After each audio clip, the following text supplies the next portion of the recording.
जय हिंद। आप सभी का फिर से स्वागत है 4K स्टडीज के एक नए एपिसोड में। आज के इस एपिसोड में हम लोग देखने वाले हैं BEBAE 181 के लिए यूनिट 6 चैप्टर नंबर 6 में जो भी इंपॉर्टेंट क्वेश्चन बनेंगे, जो भी MCQ बेस्ड क्वेश्चन बनेंगे, उसको हम लोग कवर करेंगे। इससे पहले हम लोग यूनिट 1 से 5 तक देख चुके हैं और इसके साथ साथ हम लोग अब तक के जो एग्ज़ाम हुई है जो भी साल के, सभी के हम लोग क्वेश्चन विद आंसर देख चुके हैं और इसके साथ साथ हम लोग कुछ मॉडल सेट भी प्रैक्टिस किए हैं। तो अब तक लगभग सिर्फ BEBAE 181 के जो लगभग 30+ सेशन जो है अपलोड हो चुकी है। जो भी तक पिछली क्लासेस कवर नहीं किए हैं उसको जरूर कवर कर लीजिए, वो काफ़ी इंपॉर्टेंट है आप सबों के लिए। ठीक है, तो इसका एक प्लेलिस्ट भी बना दिया गया है BEBAE 181 के नेम से। प्लेलिस्ट का लिंक आपको डिस्क्रिप्शन बॉक्स में और कमेंट बॉक्स में पिन किया हुआ सबसे ऊपर मिल जाएगा। उस लिंक पर क्लिक करने के बाद आप आसानी तरीके से सारे के सारे क्लासेस कर सकते हैं। तो चलिए हम लोग आज के सेशन में हम लोग देखने वाले हैं यूनिट 6। यूनिट 6 में जो भी इंपॉर्टेंट क्वेश्चन बनने वाले हैं उसको हम लोग कवर करेंगे। ठीक है, तो चलिए सबसे पहला सवाल देखिए क्या कहा जाता है कि पृथ्वी शिखर सम्मेलन कब आयोजित हुआ था। ये मोस्ट इंपॉर्टेंट क्वेश्चन है, कई बार पूछे गए हैं, कई बार। ठीक है, इससे रिलेट करके हर बार पूछे जाते हैं। कहा जाता है पृथ्वी शिखर सम्मेलन कब आयोजित हुआ था। ये 1992 में हुआ था। 1992 ईस्वी में पृथ्वी शिखर सम्मेलन हुआ था। कहाँ पे हुआ था? रियो डी जेनेरियो में। हम लोग इससे पहले वाले सेशन में भी इसको देखे हैं, है ना। तो पूछा जा सकता है कि आपको रियो डी जेनेरियो में कब पृथ्वी सम्मेलन आयोजित हुआ था।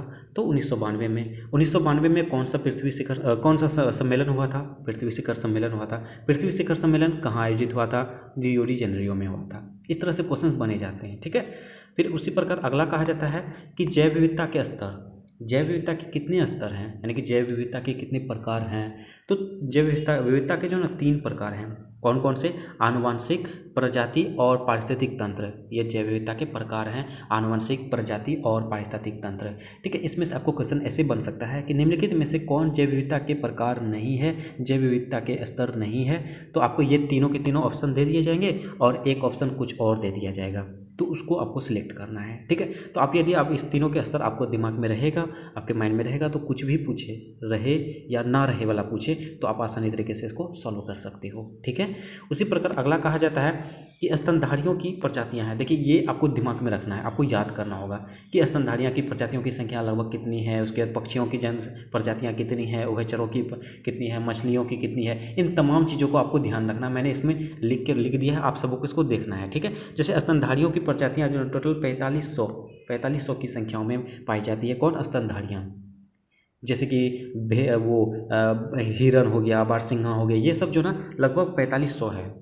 उसके पक्षियों की संख्या 10,000 है।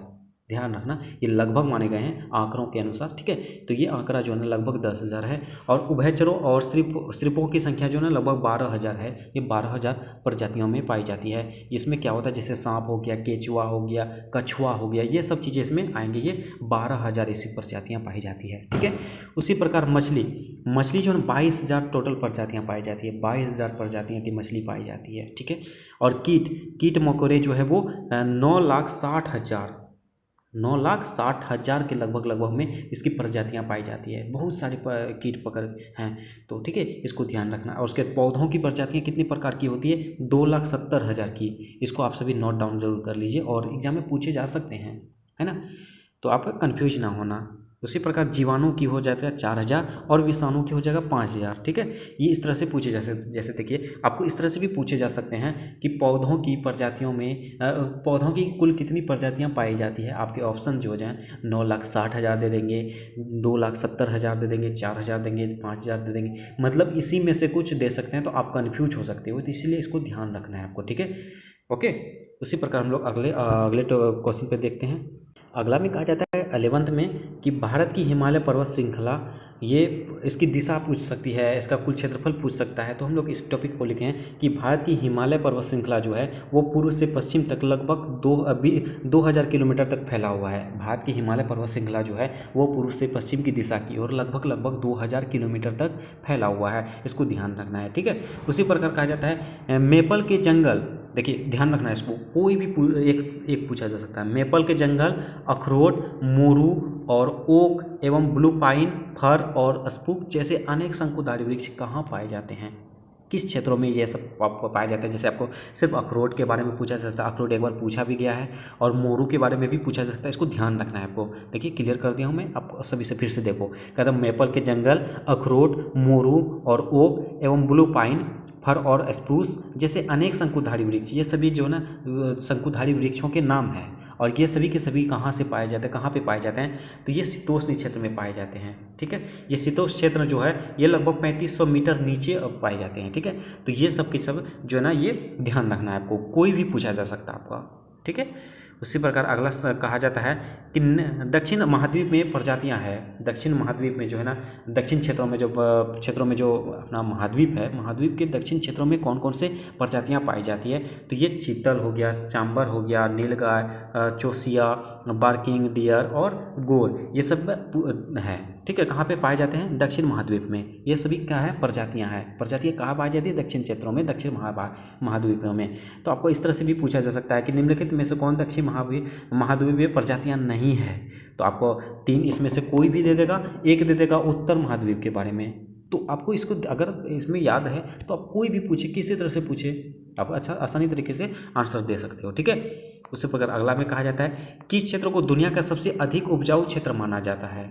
दुनिया का सबसे अधिक उपजाऊ क्षेत्र किसको माना जाता है, अपना प्यारा गंगा के मैदान को। गंगा के मैदान में जो ना सबसे ज़्यादा उपजाऊ क्षेत्र है, ये गंगा जिसके भी तट में है वो काफ़ी ज़्यादा, उसकी क्षेत्र काफ़ी ज़्यादा उपजाऊ होती है, तो इसको ध्यान रखना है। ठीक है, कहा जाता है कि दुनिया के सबसे अधिक उपजाऊ क्षेत्र माना जाता है गंगा के मैदान को। ठीक है, ये दुनिया के बोल रहा हूँ मैं, दुनिया का, भारत का तो है ही और ये दुनिया का भी है। उसी प्रकार कहा जाता है अंडमान और निकोबार द्वीप उत्तर दक्षिण अभिविन्यास के साथ कितने द्वीपों को एक लंबा समूह है।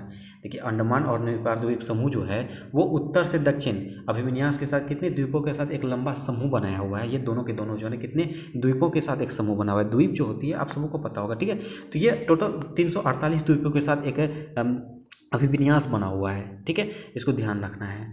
उसी प्रकार का एक साइंटिस्ट हैं, उनके अकॉर्डिंग जो है ये 1988 ईस्वी में एक दिया गया था कथन कि मेयर्स जो है ना दुनिया भर में कुल कितने क्षेत्रों को हॉट स्पॉट को पहचाना है, तो 18। देखिए इसमें क्वेश्चन किस तरह से बन जाते हैं, लेकिन अभी जो वर्तमान समय में दुनिया में हॉट स्पॉट जो है हॉट प्लेसों की संख्या 34 है और भारतों में पूछा जाए तो वो 4 है। ठीक है, हम लोग आगे इसके बारे में चर्चा करेंगे। इसमें से देखिए 1988 ईस्वी में एक विद्वान थे मेयर्स, उन्होंने 18 ही बताए थे और ये आपको ध्यान रखना, ये इंपॉर्टेंट है। आपको पूछे जाते हैं कि कौन से ऐसे विद्वान थे जिन्होंने दुनिया भर में कुल हॉटस्पॉट क्षेत्रों की संख्या 18 बताई थी, और ये मेयर्स ने बताया था। ठीक है, और कब बताया था, 1988 ईस्वी में। ओके, इसको ध्यान रखना है। उसी प्रकार जैव विविधता शब्द, देखिए जैव विविधता होता क्या है, जैव विविधता जो आगे भी हम लोग चर्चा करेंगे इसके बारे में। जैव विविधता शब्द सबसे पहले किसने दिया था, इसके बारे में देखिए थॉमस लवजॉय 1980 में दिया गया था, ये आपको E.O. विल्सन, ये दोनों ने दिया था। ठीक है, आपको ऑप्शन में कोई एक रह सकता है या आपका पूछे था तो दोनों दे सकता है, और इनमें दोनों ऑप्शन थर्ड में जो ना ये A और B दोनों हो सकता है। ठीक है, मतलब ये दोनों को आपको दिमाग में रखना है कि जैव विविधता शब्द किसने दिया था, थॉमस लवजॉय जो 1980 में दिया था, और E.O. विल्सन, ये दोनों ने इस्तेमाल किया था जैव विविधता शब्द का। ठीक है, जैव विविधता शब्द का इस्तेमाल किसने किया था, थॉमस लवजॉय और E.O. विल्सन ने किया था। कब, 1980 ईस्वी में किया था। ओके, उसके बाद अगला देखते हैं हम लोग। अगला में उसी प्रकार कहा जाता है 18 में भारत। देखिए भारत विभिन्न कारणों से दुनिया का विशाल विविधता देश है।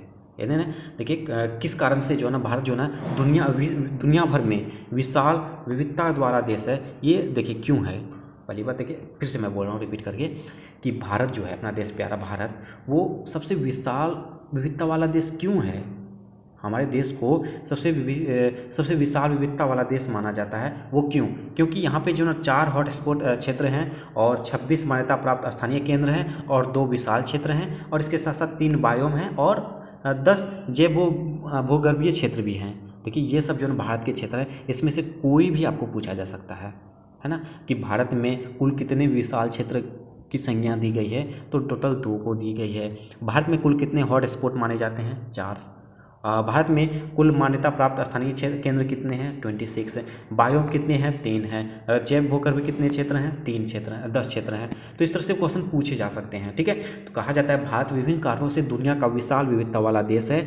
ये यहाँ पे जो 4 हॉट स्पॉट, 26 मान्यता प्राप्त स्थानीय केंद्र और 2 विशाल क्षेत्र, 3 बायोम और 10 भूगर्भीय क्षेत्र यहाँ पे उपस्थित हैं। ठीक है, ये सब आपको दिमाग में रखना है, ध्यान में रखना है। ठीक है, और नेक्स्ट और यूनिट 7 के जो है ना लास्ट क्वेश्चन कहा जाता है, दुनिया में कितने क्षेत्रों को हॉटस्पॉट क्षेत्रों में हॉट क्षेत्रों के दायरे में रखा गया है। पहले मैंने चर्चा किया था 34, ठीक है, 34 क्षेत्रों को जो है ना दुनिया भर में हॉटस्पॉट के क्षेत्रों में रखा गया है। इसको दिमाग में रखना है। देखिए दुनिया भर में हॉटस्पॉट क्षेत्रों की संख्या कितना रखा गया है, 34, और भारत का कितना है, 4। देखिए हॉटस्पॉट क्या होता है, ऐसे क्षेत्र जहाँ पे जो ना काफ़ी ज़्यादा दिक्कतें होती है, प्रजातियों के लिए रहना सहना काफ़ी विनाश हो रही है, जो है ना हॉट स्पॉट मतलब मृत्यु के कगार पर होने वाली क्षेत्र को हॉट स्पॉट का दायरा दिया जाता है, दर्जा दिया जाता है, ठीक है। ओके, तो यूनिट 7 में हम लोग का यूनिट 6 में हम लोग अब तक 19 क्वेश्चन को देखें।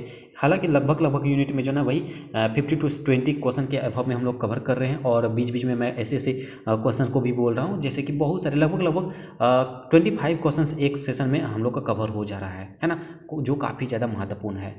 ओके, तो आज के सेशन में बस इतना ही रहने देंगे, और बहुत ही जल्द यूनिट 7 भी आने वाली है, वो बहुत ही जल्द आने वाली है, ठीक है। आप सभी हमारे साथ जुड़े रहिए, और एक निवेदन है, जो भी चैनल में पहली बार आए हैं और चैनल को सब्सक्राइब नहीं किए हैं तो प्लीज़ चैनल को सब्सक्राइब जरूर कर लीजिए, और बेल आइकन को जरूर हिट करें। सेशन अच्छा लगे तो लाइक जरूर कीजिए, कॉमेंट के माध्यम से जो भी डाउट हो डाउट पूछिए, और अपने दोस्तों को भी ज़्यादा से ज़्यादा शेयर कीजिए। चलिए मिलते हैं नेक्स्ट सेशन में, तब तक के लिए थैंक यू, जय हिंद।